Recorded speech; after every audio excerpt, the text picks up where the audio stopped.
எங்கு திரும்பினாலும் நாய் பற்றிய விஷயம்தான்.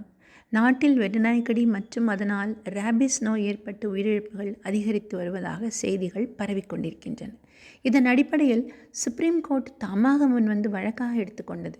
இதில் நாய் வளர்ப்பவர்கள் மற்றும் விலங்குகள் நல ஆர்வலர்கள் ஒரு தரப்பினராகவும், தெருநாய்களை கட்டுப்படுத்த கோரி மனு தாக்கல் செய்தவர்கள் மற்றொரு தரப்பினராகவும் ஆஜராகி வாதமிட்டு வருகின்றனர்.